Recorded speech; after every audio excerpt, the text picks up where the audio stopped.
La madrugada del 18 de febrero de 2014, en un pequeño pueblo atravesado por la carretera interestatal, Claudia Mijares, de 27 años, iniciaba su descanso después de trabajar toda la noche como encargada en una fábrica de empaques. Era uno de esos turnos que obligan al cuerpo a adaptarse a un ritmo extraño, dormir de día, vivir en silencio, y moverse siempre con cautela en horas donde casi nadie está despierto. A esa hora, el único lugar todavía iluminado era la gasolinera Oxbury, un punto olvidado al borde de la autopista, donde Claudia solía detenerse para comprar café antes de regresar a casa. Era un sitio frío, con luces blancas que parpadeaban ligeramente y con un estacionamiento tan amplio que sus sombras parecían moverse con el viento. Claudia no era desconfiada por naturaleza, aunque las historias que corrían por foros de la Deep Web, rutas peligrosas, autos sin placas, bandas que cazaban viajeros solitarios, siempre rondaban en su memoria. Pero nunca había vivido algo que la obligara a considerar que esas historias pudieran tener algo de real. Alrededor de las 3:40 de la madrugada, mientras llenaba el termo con café barato, notó a través del vidrio que una figura se movía torpemente junto a las bombas de gasolina. Era una joven, delgada, con una chaqueta demasiado grande para su cuerpo y el cabello pegado a la cara por el sudor. Miraba de un lado a otro como si alguien la persiguiera. En un principio, Claudia pensó que era una de las tantas viajeras que se quedaban sin batería o necesitaban un aventón. Pero había algo distinto en ella. Parecía asustada, desesperada, como si hubiese escapado de algo que todavía no podía nombrar. Cuando Claudia salió, la muchacha dio un paso hacia atrás, temblando. ¿Estás bien?, preguntó Claudia, manteniendo las manos visibles para no alarmarla. La joven dudó unos segundos antes de responder con un hilo de voz. Necesito llegar a mi casa. No tengo celular, no tengo nada. Por favor, ¿me puede ayudar? Claudia, acostumbrada a tratar con trabajadores, transportistas y desconocidos de madrugada, actuó por instinto. Claro, súbete, dime hacia dónde vamos. La chica asintió como si no pudiera creer que alguien le estaba ofreciendo ayuda. Se llamaba Elisa Rambert, o al menos eso dijo. Tenía 22 años y aseguraba haber discutido con su novio durante un viaje. Según su versión, él la había dejado abandonada en la gasolinera después de una pelea.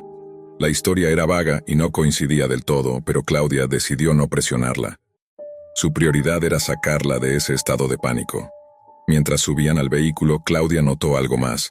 Un Cadillac verde oscuro estacionado al otro lado del lote. No lo había visto antes. Sus ventanas estaban completamente polarizadas y tenía el motor encendido, aunque nadie entraba ni salía. Era imposible distinguir cuántas personas había dentro. No le dio demasiada importancia, hasta que salió del estacionamiento y en el retrovisor vio que el Cadillac también lo hacía. Claudia intentó mantener la voz tranquila. ¿Ese carro te sigue? Elisa se tensó. No lo sé, no quiero volver a verlos. ¿A quiénes?, insistió Claudia. La joven no respondió. La carretera era casi un desierto. La fila de postes se repetía sin fin y el silencio solo lo interrumpía el motor del vehículo de Claudia. Pero cada vez que miraba por el espejo retrovisor, el Cadillac verde seguía allí, a una distancia prudente, sin acercarse demasiado pero sin perderlas. Su comportamiento era tan calculado que no parecía casualidad. A los pocos minutos, Elisa comenzó a moverse inquieta en el asiento. ¿Podrías acelerar un poco? Ellos pueden alcanzarnos. Claudia sintió un nudo en el estómago. Algo no estaba bien. Necesito que me digas la verdad, dijo con firmeza. ¿Quiénes son esas personas? La respuesta llegó en un susurro roto. No puedo, me matarán si hablo. El Cadillac encendió sus luces altas como un aviso. Claudia intentó mantener la compostura, pero la tensión se volvía casi física.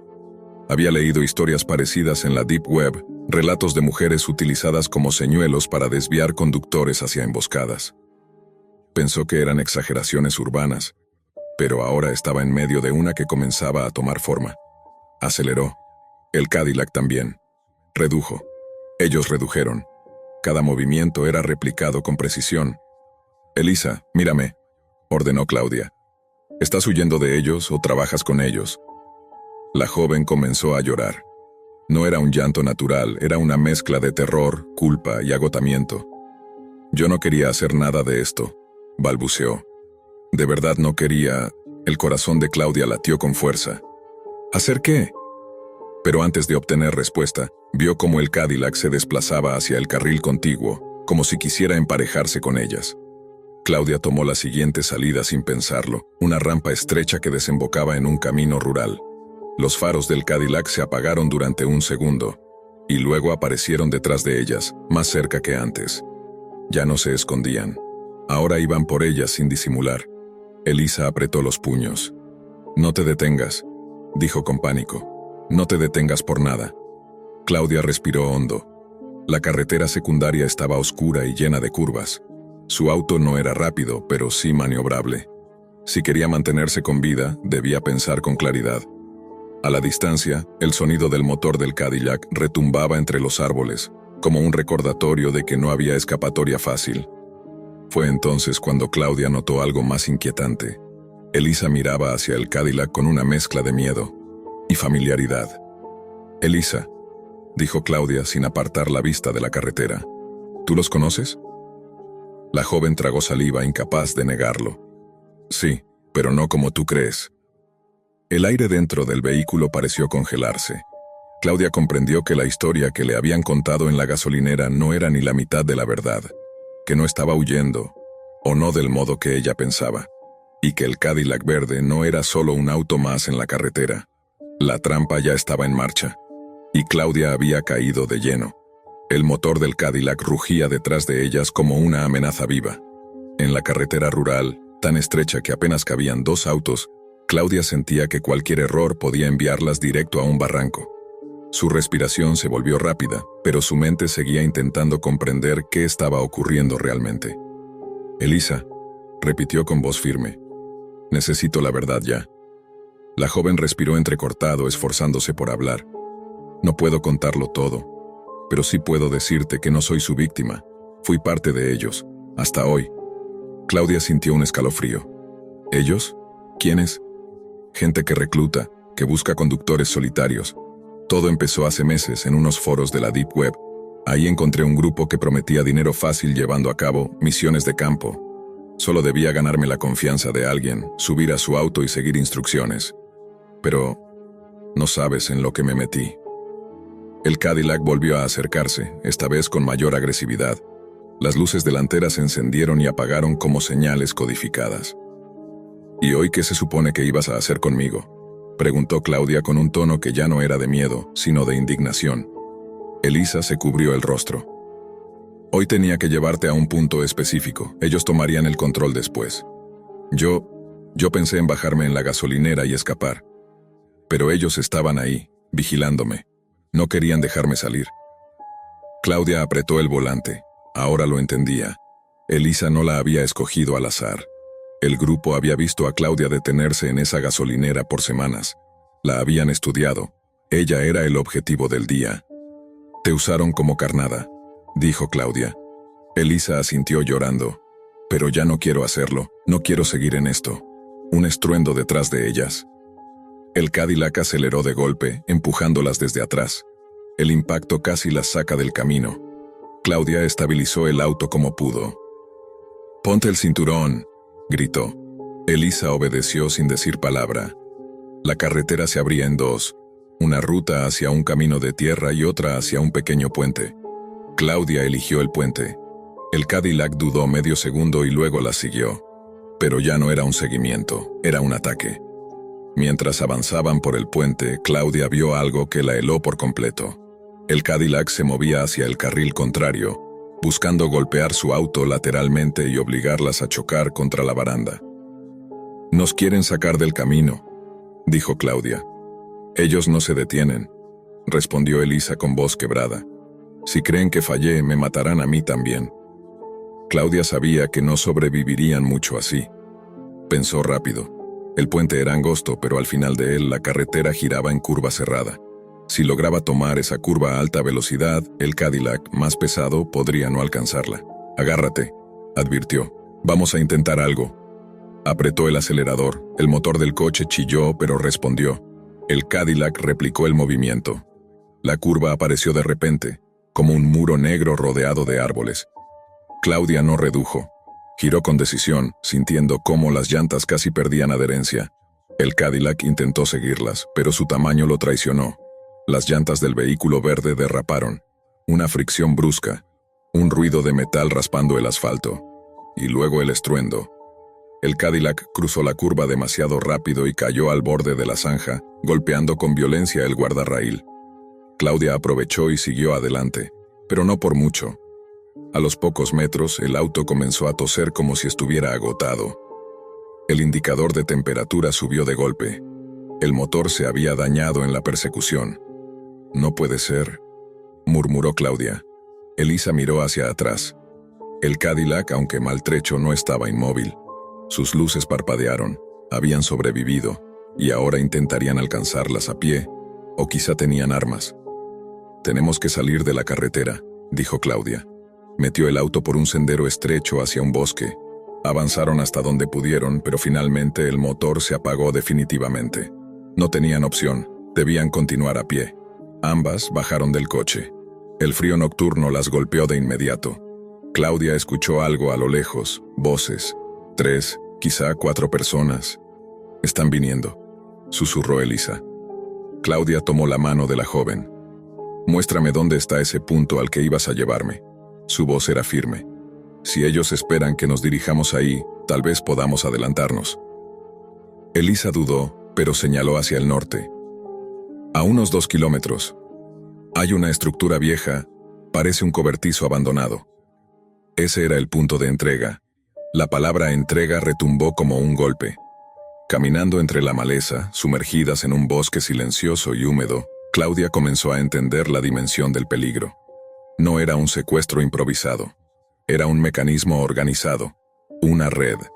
Algo que operaba desde lo oscuro, quizá coordinado desde chats ocultos en la Deep Web, usando personas vulnerables para reclutar víctimas.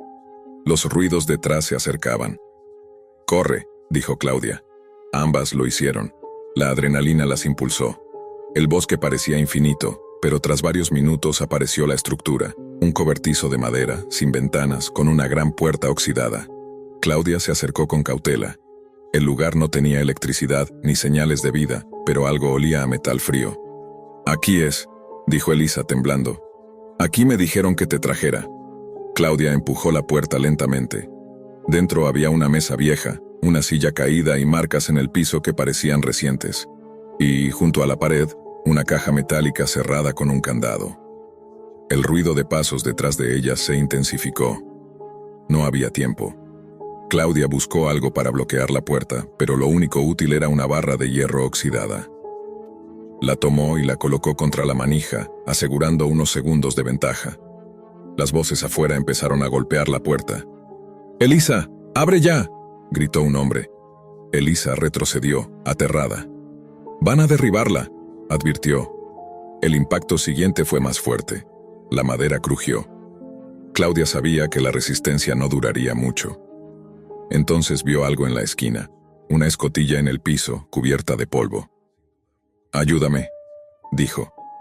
Entre ambas levantaron la tapa. Bajo ella había un túnel estrecho de mantenimiento, probablemente construido décadas atrás, cuando el cobertizo era parte de alguna instalación rural. La puerta principal recibió otro golpe. La barra de hierro se dobló. «Baja», ordenó Claudia.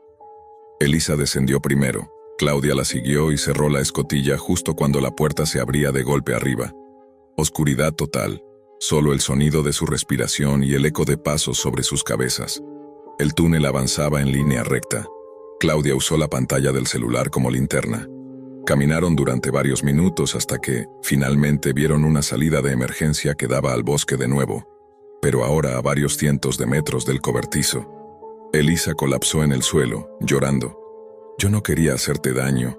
Ellos me encontraron en los foros, yo solo necesitaba dinero. Nunca pensé que harían esto contigo, ni conmigo». Claudia se arrodilló a su lado. «No podemos volver a la carretera. Buscaremos ayuda cuando amanezca». «¿Y si nos encuentran?», preguntó Elisa. Claudia miró al horizonte oscuro. «No nos van a encontrar, no si seguimos moviéndonos». Y caminaron.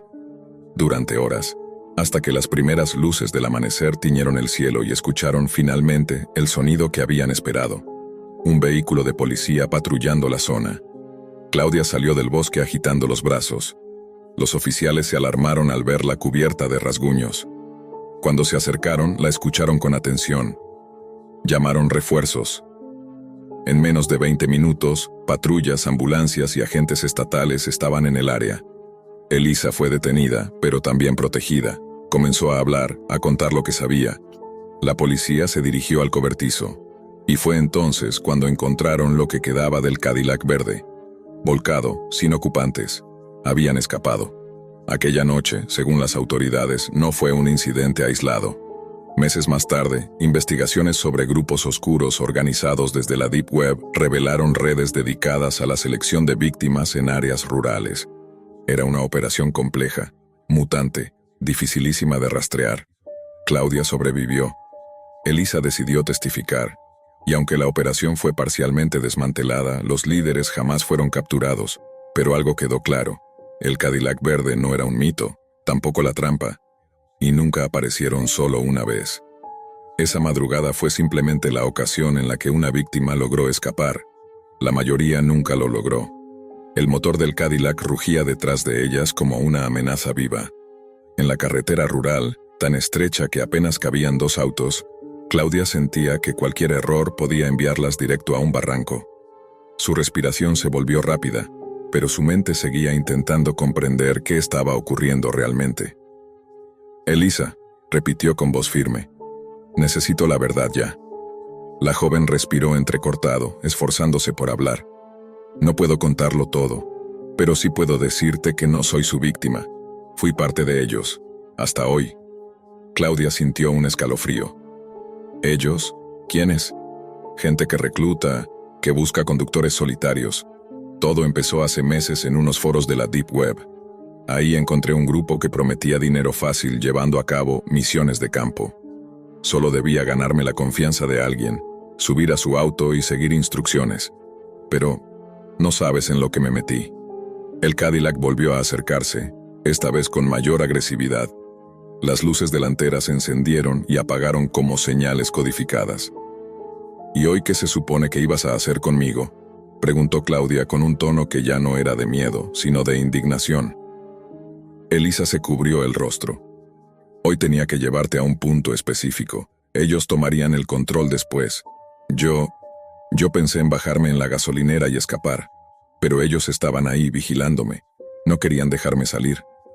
Claudia apretó el volante. Ahora lo entendía. Elisa no la había escogido al azar. El grupo había visto a Claudia detenerse en esa gasolinera por semanas. La habían estudiado. Ella era el objetivo del día. «Te usaron como carnada», dijo Claudia. Elisa asintió llorando. «Pero ya no quiero hacerlo, no quiero seguir en esto». Un estruendo detrás de ellas. El Cadillac aceleró de golpe, empujándolas desde atrás.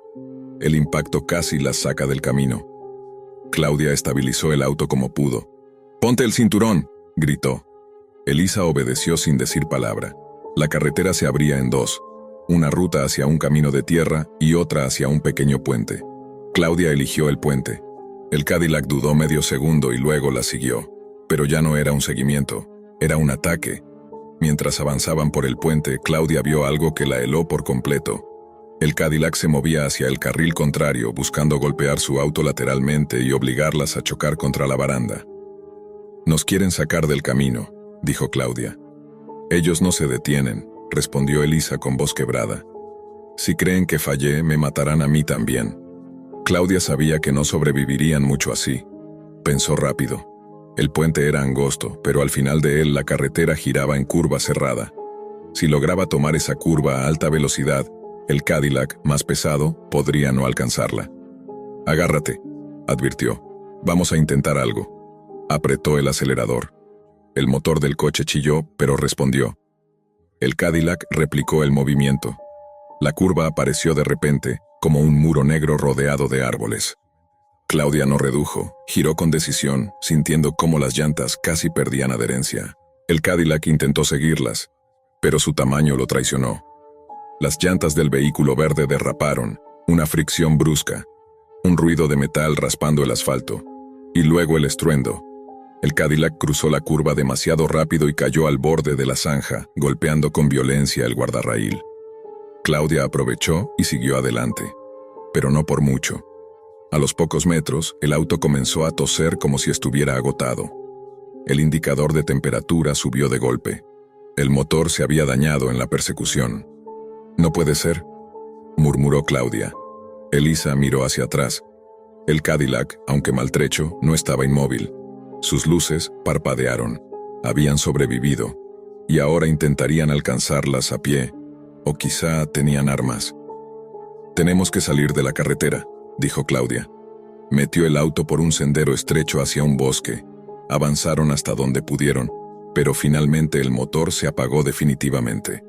No tenían opción, debían continuar a pie. Ambas bajaron del coche.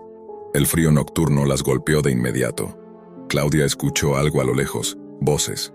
3, quizá 4 personas. «Están viniendo», susurró Elisa. Claudia tomó la mano de la joven. «Muéstrame dónde está ese punto al que ibas a llevarme». Su voz era firme. «Si ellos esperan que nos dirijamos ahí, tal vez podamos adelantarnos». Elisa dudó, pero señaló hacia el norte. «A unos 2 kilómetros. Hay una estructura vieja. Parece un cobertizo abandonado». Ese era el punto de entrega. La palabra entrega retumbó como un golpe.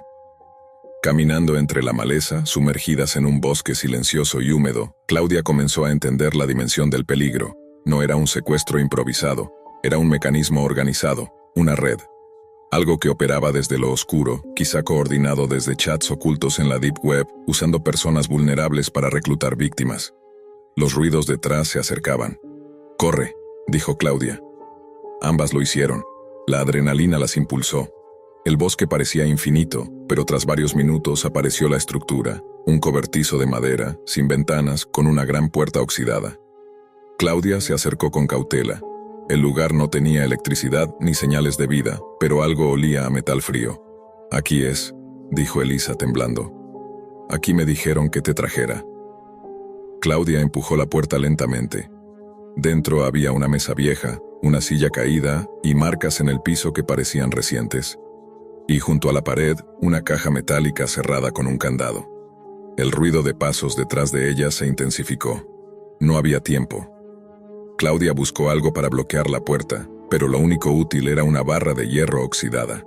La tomó y la colocó contra la manija, asegurando unos segundos de ventaja. Las voces afuera empezaron a golpear la puerta. «Elisa, abre ya», gritó un hombre. Elisa retrocedió, aterrada. «Van a derribarla», advirtió.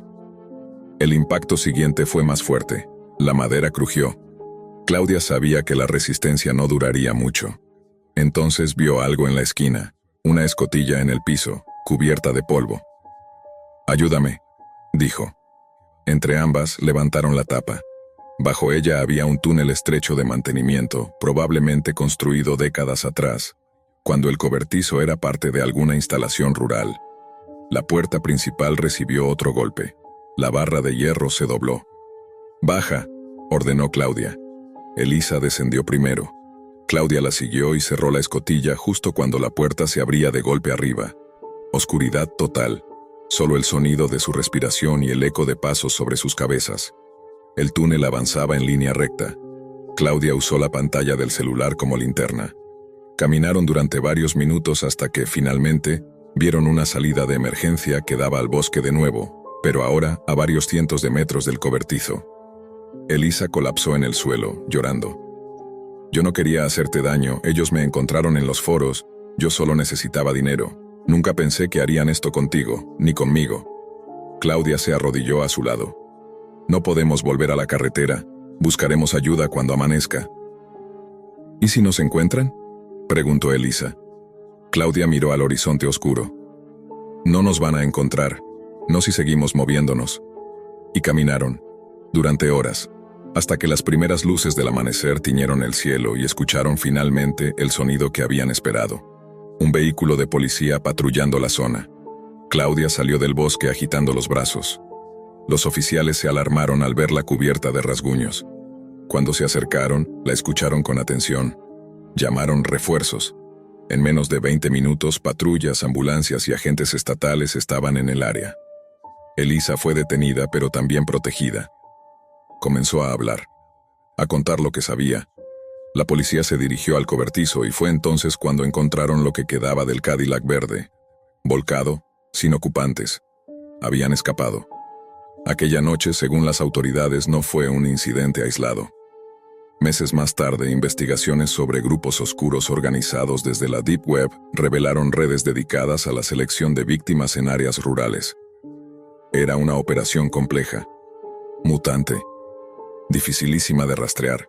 Claudia sobrevivió. Elisa decidió testificar, y aunque la operación fue parcialmente desmantelada, los líderes jamás fueron capturados. Pero algo quedó claro. El Cadillac verde no era un mito, tampoco la trampa, y nunca aparecieron solo una vez. Esa madrugada fue simplemente la ocasión en la que una víctima logró escapar. La mayoría nunca lo logró.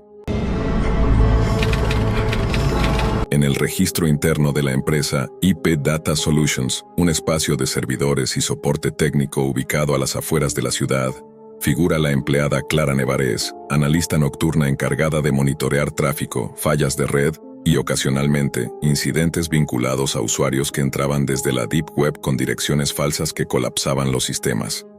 Era un trabajo silencioso, mecánico y profundamente solitario. Clara solía comentar que, pasada la medianoche, el edificio se sentía como una estructura abandonada, pasillos apagados, la cafetería cerrada, oficinas oscuras y un silencio tan profundo que hasta el zumbido de los servidores parecía una presencia viva. Los jefes se marchaban antes de las 9. Los guardias, por política interna, recorrían solo el perímetro. Adentro, a esa hora, ella era la única respiración humana. Esa noche en particular, cerca de la 1:47 de la madrugada, el cansancio la obligó a levantarse. Llevaba más de 4 horas revisando reportes de conexiones anónimas provenientes de túneles encriptados. Al no encontrar anomalías urgentes, decidió bajar al sótano para tomar un refresco de la máquina expendedora. Era el único lugar donde todavía funcionaba. El descenso siempre la incomodaba. La escalera hacia el sótano estaba mal iluminada, y el último tramo daba directamente a un pasillo largo que bordeaba la zona donde almacenaban equipos obsoletos y cajas sin catalogar. El lugar olía a polvo y metal viejo, pero Clara ya estaba acostumbrada, o eso creía.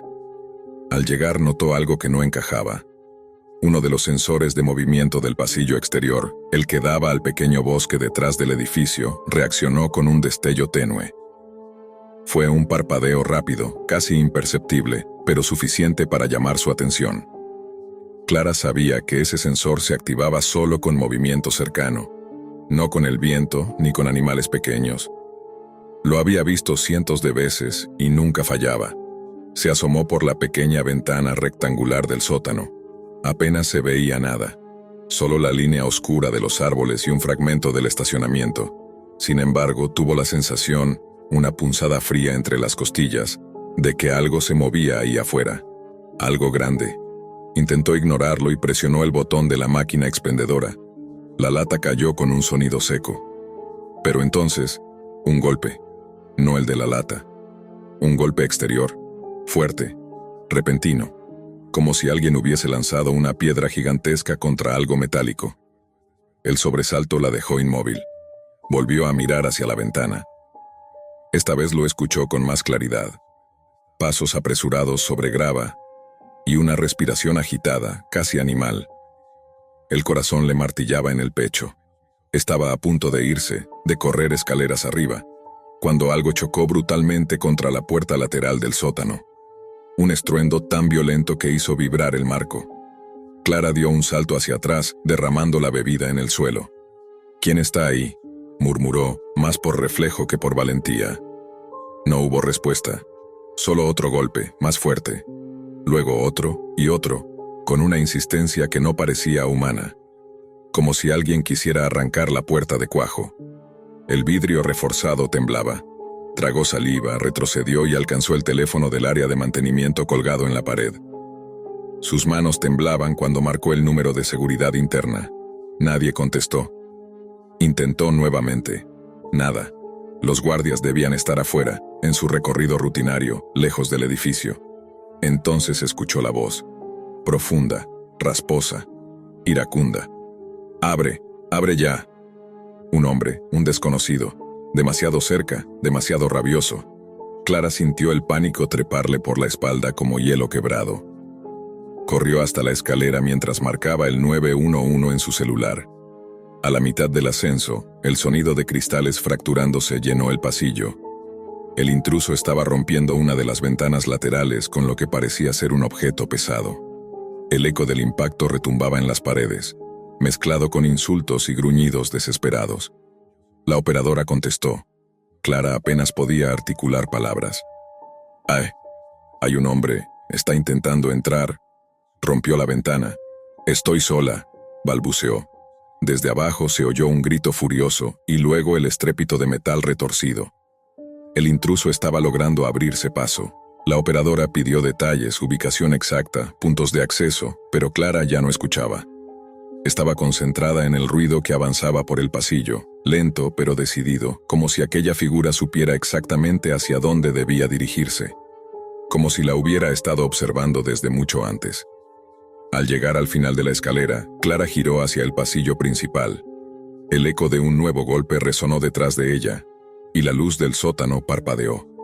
Una sombra se proyectó en la pared, una sombra humana, grande, inmóvil, pero demasiado cerca. Clara soltó un suspiro involuntario cuando la operadora le pidió que describiera al intruso, pero lo que estaba entrando no se podía describir con calma, y menos aún con palabras ordinarias. Cuando la sombra terminó de cruzar el marco destrozado de la entrada del sótano, Clara escuchó cómo sus propias pulsaciones ahogaban la voz de la operadora. La figura avanzaba con pasos torpes pero decididos, como si conociera cada rincón del edificio. En un instante ella comprendió algo inquietante. El intruso no venía improvisando, venía buscándola a ella. Clara se refugió tras el mostrador de recepción tratando de controlar la respiración. A través del auricular, la operadora le indicó que las patrullas ya estaban en camino, pero el edificio estaba demasiado alejado de la avenida principal. Tardarían. La luz del pasillo volvió a parpadear. Un sonido metálico arrastrado por el suelo hacía eco, como si el hombre estuviera empujando algo pesado. Clara asomó apenas un ojo por el borde del mostrador y alcanzó a verlo por primera vez. Un hombre extremadamente delgado, con la ropa cubierta de tierra seca y los ojos abiertos de una forma antinatural, como si no hubiera dormido en días. Tenía algo en la mano, una tableta vieja, golpeada, manchada. Y en la pantalla, todavía encendida, Clara alcanzó a distinguir una interfaz que reconoció de inmediato. Un panel de rastreo de direcciones anónimas usado en foros ocultos. Un programa clandestino muy común en la Deep Web. En ese segundo, todo encajó. Durante las últimas semanas, Clara había estado monitoreando conexiones sospechosas que saturaban los servidores de la empresa. Direcciones enmascaradas que se repetían, como si alguien intentara entrar una y otra vez a los nodos privados de IP Data. Conexiones que ella bloqueó manualmente, sin informar al jefe porque creía que era solo actividad maliciosa típica de la madrugada. Pero no lo era. Aquella tableta mostraba un registro. Cada una de las veces que Clara había bloqueado a ese mismo usuario. Nombre inexistente. Ubicación falsa. Un historial de accesos que ella había cortado sin imaginar que, del otro lado, alguien la estaba observando con obsesión. El hombre levantó la cabeza como si hubiera escuchado el crujido del piso donde ella se escondía. Su voz surgió ronca, quebrada, casi suplicante. Tú fuiste quien me cerró el paso. Clara retrocedió sin hacer ruido, pero el intruso lanzó la tableta al suelo con un grito que retumbó en todo el lobby. «Déjame entrar, me robaron mis rutas, me seguiste, lo sé». El vidrio estallado crujió bajo sus zapatos mientras avanzaba hacia el centro del hall. Sus movimientos eran erráticos, como si su cuerpo y su mente no estuvieran sincronizados. Clara sintió que sus piernas dejaban de responderle. De pronto, un sonido lejano atravesó el edificio. Sirenas. El hombre se volvió hacia la puerta principal, respirando rápido, casi como un animal acorralado. Buscó con la mirada la salida, pero la patrulla ya iluminaba la entrada con luces que destellaban en rojo y azul sobre las paredes. No, balbuceó él, retrocediendo torpemente. Clara se incorporó lo suficiente para que la operadora pudiera oírla. Está aquí, susurró. Está dentro del edificio.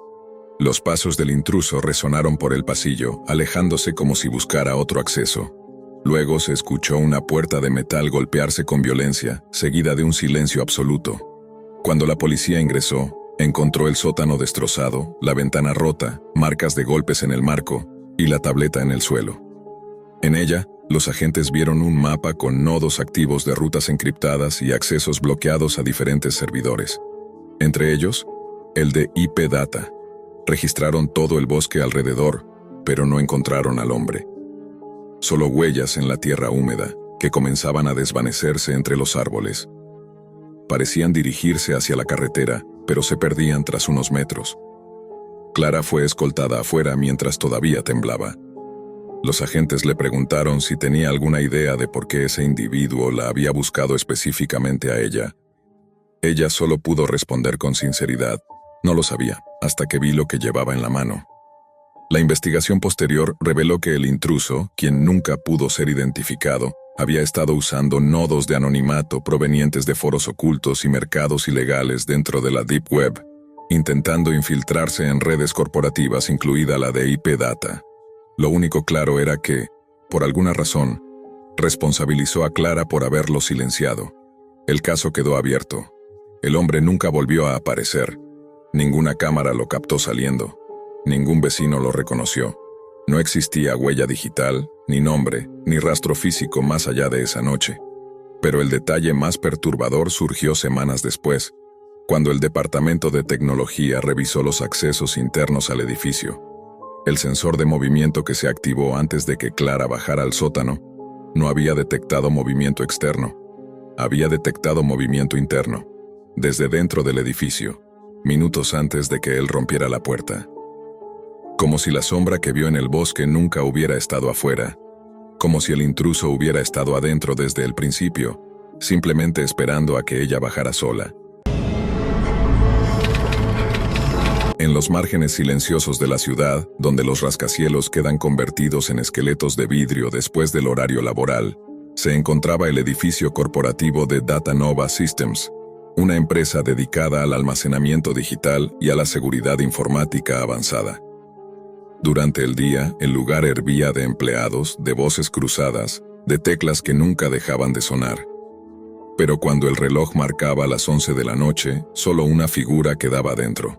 Mariela Duarte, analista técnica de redes, encargada de los turnos nocturnos. Mariela llevaba meses realizando aquel trabajo casi en automático.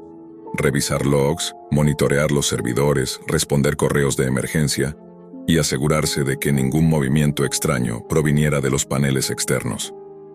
A veces, incluso se conectaba a plataformas internas relacionadas con reportes sobre amenazas digitales ocultas en la Deep Web, intentando entender por qué la empresa reforzaba protocolos sin descanso. Con el correr de los días, un detalle comenzó a repetirse como un eco incómodo.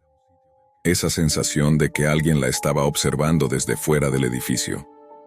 Primero creyó que era la sugestión por las largas jornadas, pero luego ciertos reflejos en las ventanas, sombras que no coincidían con su posición, y el sonido de pasos que nunca lograba ubicar, hicieron que la inquietud pasara de ser una simple idea a convertirse en un hábito. Mirar por encima del hombro. No era miedo, era alerta.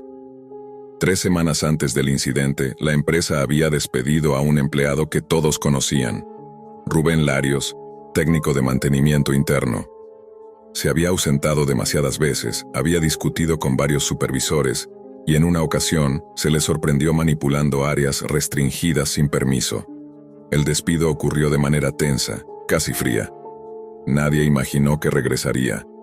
Mariela tampoco lo pensó. Hasta que algo empezó a no encajar. Esa noche, la que después sería llamada la noche perdida, el ambiente dentro del edificio tenía un peso extraño, como si el aire se hubiese detenido en mitad de un pasillo. Mariela caminaba entre los cubículos con una taza de café y un manojo de reportes técnicos recién impresos. El silencio era tal que podía escuchar los zumbidos eléctricos de los routers del cuarto de servidores.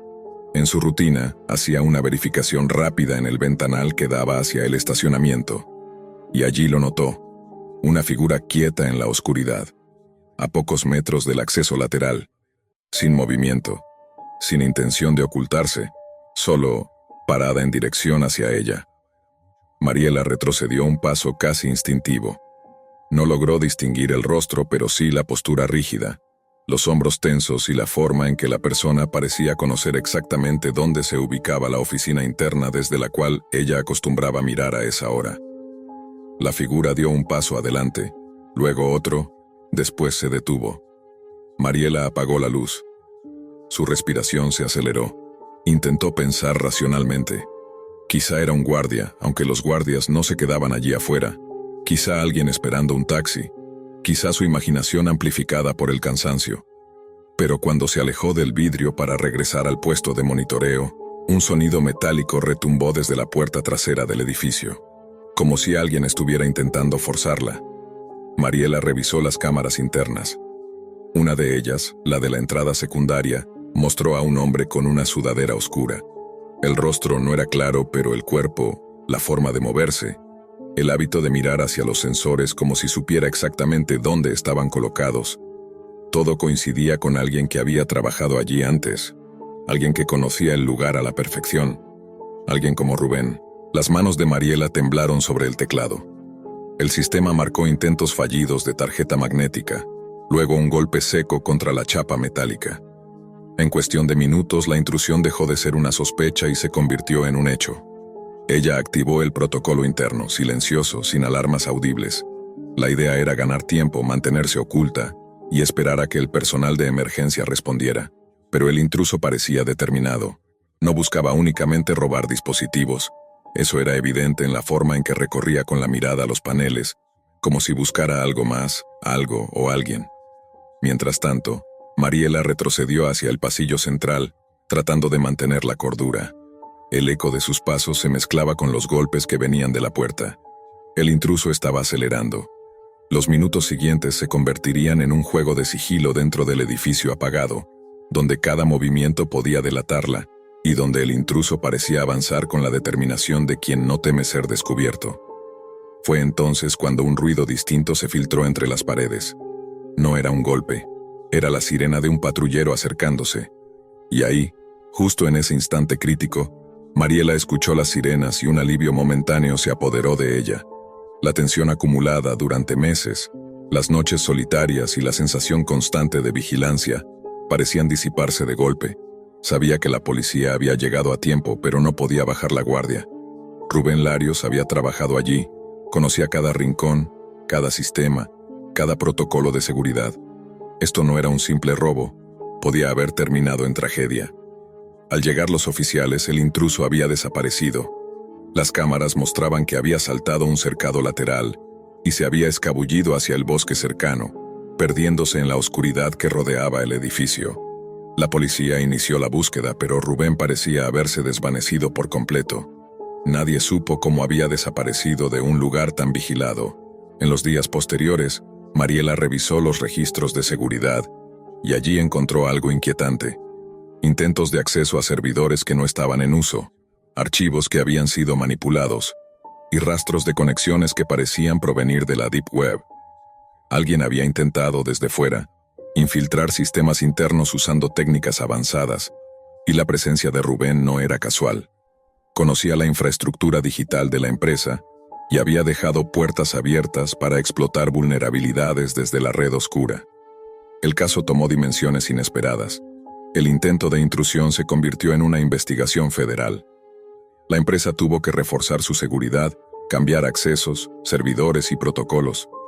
Mariela, que había enfrentado la amenaza con calma y estrategia, se convirtió en pieza clave de los informes internos.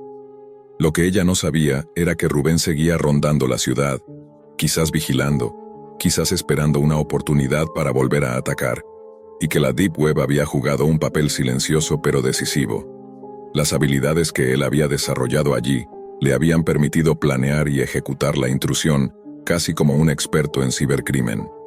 Mariela regresó a su rutina nocturna, pero nada volvió a ser igual.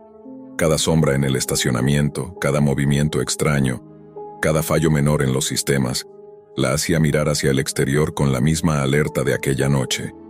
Había aprendido que la seguridad no solo se trata de cerraduras y alarmas, también de la vigilancia constante, del conocimiento técnico y de entender que en el mundo moderno, La amenaza puede venir tanto de un intruso físico como de un especialista escondido tras la pantalla, navegando en las redes más oscuras de la Deep Web.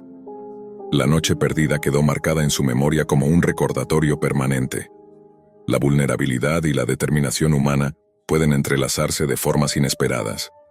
Rubén nunca fue capturado de manera definitiva, y aunque la policía reforzó la seguridad del edificio, el miedo silencioso de Mariela y de quienes conocieron la historia persistió. La lección estaba clara. Incluso en lugares iluminados y aparentemente seguros, hay sombras que conocen cada movimiento, y hay ojos que miran desde lugares que uno jamás imaginó. La ciudad siguió su ritmo, y Datanova Systems volvió a operar normalmente, pero la historia de aquella intrusión nocturna se mantuvo como advertencia, porque en la frontera entre la vigilancia digital y la amenaza física, la línea es fina, y la Deep Web, con su anonimato y sus secretos, seguía siendo un terreno donde cualquier error podía ser aprovechado por alguien que sabía exactamente cómo moverse en la oscuridad. Cuando Clara Montenegro aceptó su nuevo empleo en la empresa de software Teknova, pensó que había encontrado el lugar perfecto. Un edificio moderno en el centro de la ciudad, aire acondicionado silencioso, pasillos amplios y oficinas impecablemente ordenadas. Todo parecía indicar que aquel sería el inicio de una etapa estable en su carrera. Sin embargo, no tardó en notar algo extraño. Cada día, sin importar el clima o la urgencia de algún proyecto, los trabajadores desaparecían exactamente a las 5 de la tarde. Sin excepción. Al principio, Clara pensó que se trataba de una costumbre corporativa estricta, una política de eficiencia que priorizaba el equilibrio entre trabajo y vida personal. Pero pronto surgieron preguntas que no tenían respuestas claras. Los compañeros a quienes intentaba preguntar sobre el motivo de esa puntualidad casi militar, se limitaban a sonreír nerviosamente o cambiar de tema. Ningún jefe la alentaba a quedarse un minuto más, ni siquiera para terminar un informe urgente. Todo parecía regido por un patrón invisible, casi ritual. Las primeras semanas, Clara lo ignoró, atribuyéndolo a la cultura de la empresa. Sin embargo, conforme pasaban los días, pequeñas anomalías comenzaron a llamar su atención.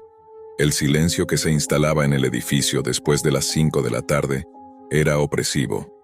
Los pasillos se volvían fríos, los ascensores emitían un zumbido extraño, y la iluminación parecía más tenue de lo habitual. Una noche, decidió quedarse hasta tarde para terminar un reporte y confirmar si alguien más trabajaba después del horario. A las 5:05 de la tarde se encontró sola.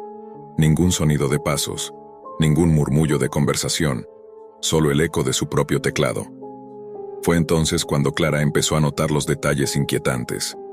Las cámaras de seguridad, que durante el día mostraban imágenes nítidas, proyectaban sombras que parecían moverse con autonomía después de las 5. Las puertas de los pasillos más alejados, que normalmente estaban abiertas, se cerraban de golpe con un clic seco.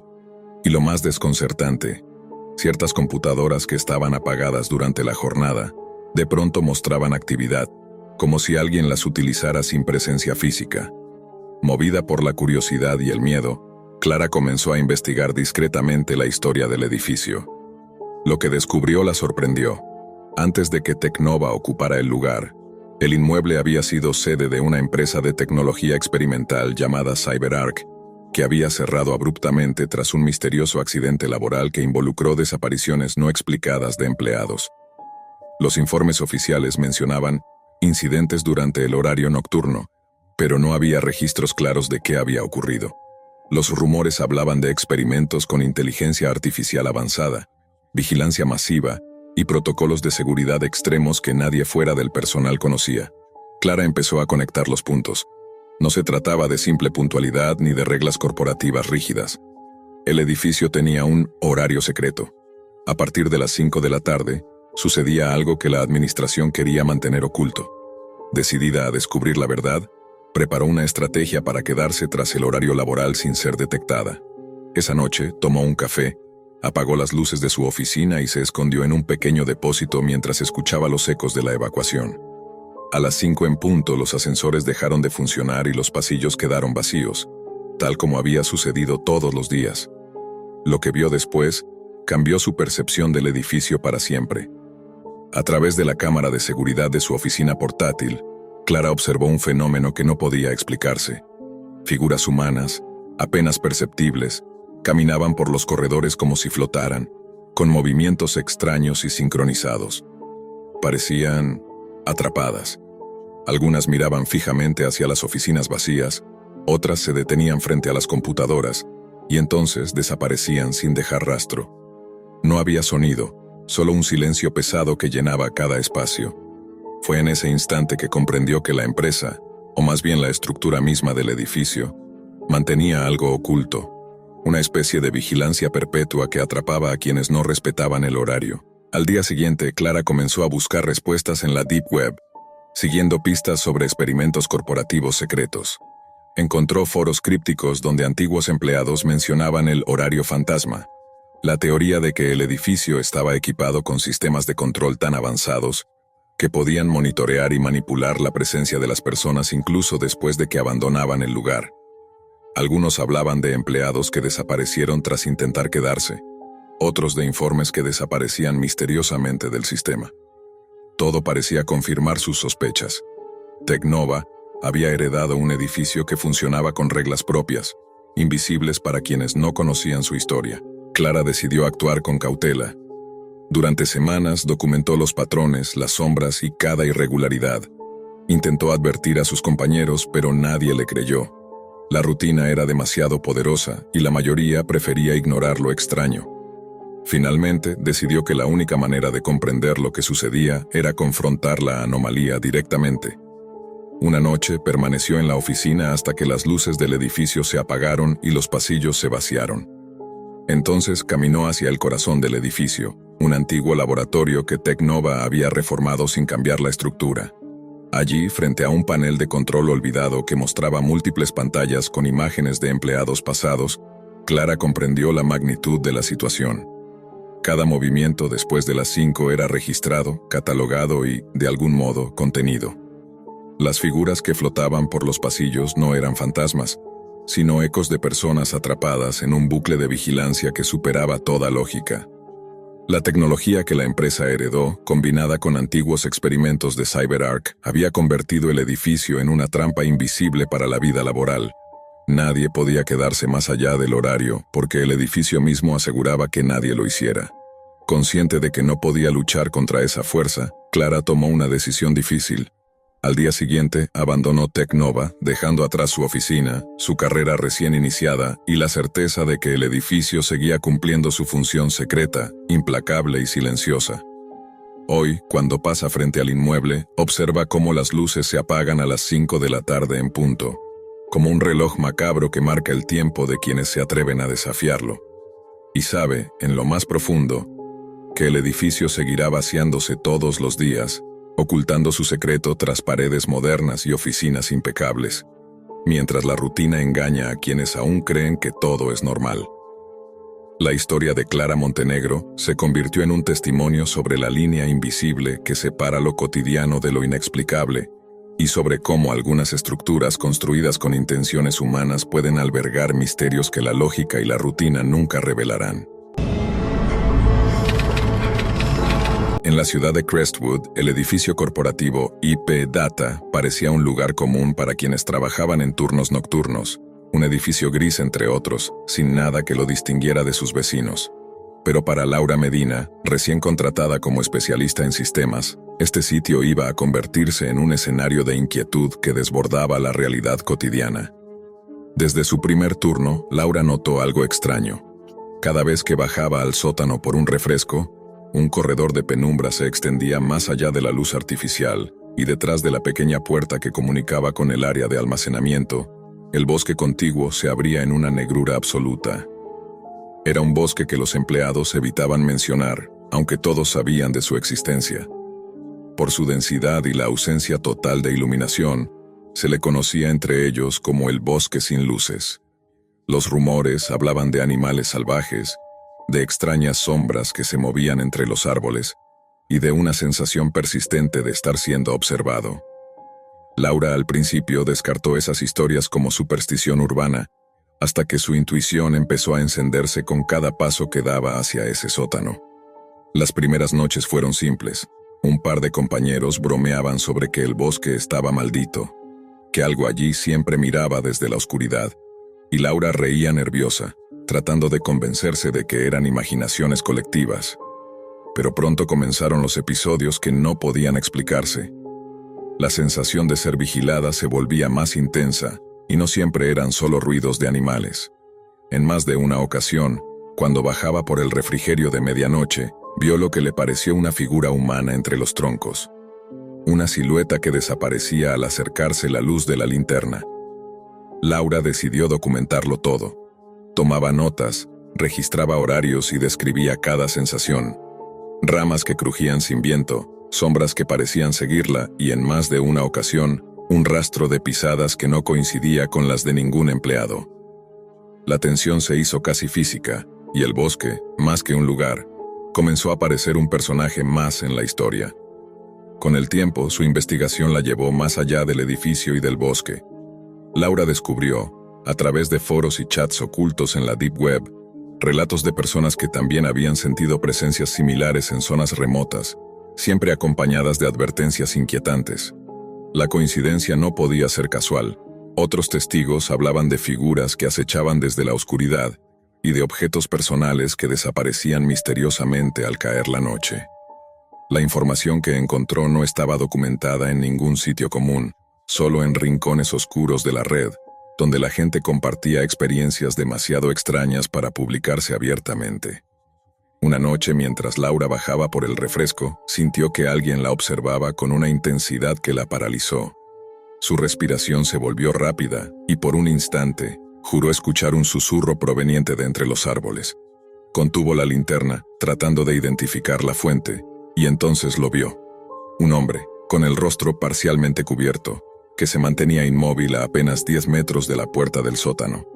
Antes de que pudiera reaccionar, la figura desapareció entre la negrura como si nunca hubiera estado allí. Laura comenzó a revisar cámaras de seguridad y descubrió irregularidades que no coincidían con los registros oficiales. Algunos sensores del perímetro mostraban breves activaciones durante la noche, pero sin rastro de entradas registradas. Empezó a sospechar que no solo se trataba de un intruso ocasional. Alguien conocía cada movimiento dentro del edificio y aprovechaba la oscuridad del bosque para observarla. La tensión se volvió insoportable y lo que comenzó como curiosidad se transformó en miedo. Decidida a confrontar la situación, Laura utilizó los canales de la Deep Web para contactar a expertos en seguridad digital y en vigilancia remota. Entre foros anónimos y chats cifrados, encontró información sobre personas que habían instalado dispositivos de espionaje improvisados en zonas boscosas cercanas a edificios corporativos, documentando movimientos de empleados para fines que no siempre eran legales.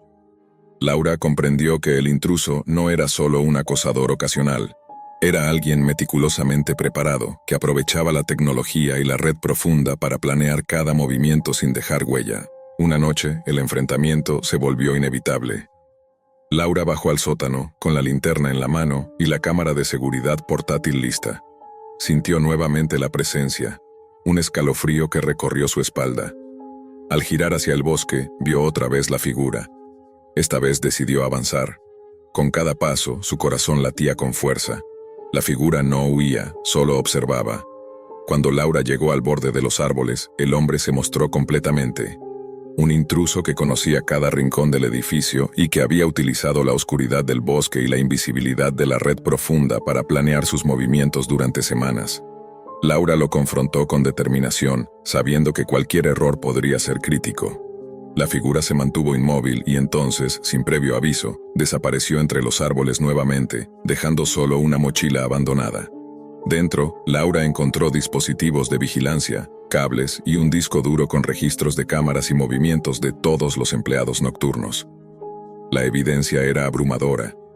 Alguien había estado estudiando cada detalle de la vida laboral y personal de los trabajadores, utilizando la Deep Web como plataforma para coordinar su vigilancia y anonimato. Con la ayuda de las autoridades y la documentación obtenida a través de los foros, Laura pudo finalmente cerrar el caso. Se realizaron inspecciones en el edificio y en la zona del bosque. Se descubrieron varios equipos de vigilancia ocultos y se identificó al intruso, un ex empleado despedido que había seguido cada procedimiento para permanecer oculto y recolectar información sin ser detectado. La investigación reveló no solo la planificación meticulosa del acosador, sino también cómo la tecnología y la red profunda habían facilitado su anonimato y su capacidad de acecho. El bosque volvió a su silencio habitual, y el sótano recuperó su rutina de noches tranquilas. Laura nunca volvió a bajar sola después de la medianoche, pero su historia se convirtió en advertencia para otros trabajadores nocturnos. La combinación de oscuridad física y anonimato digital puede convertir cualquier espacio aparentemente seguro en un escenario de vigilancia constante. El bosque sin luces permaneció allí, detrás del sótano del edificio, recordando que no todo lo que se oculta en la sombra es inofensivo, y que la curiosidad, la tecnología y la red profunda pueden abrir puertas que, una vez cruzadas, cambian para siempre la percepción de lo que es seguro.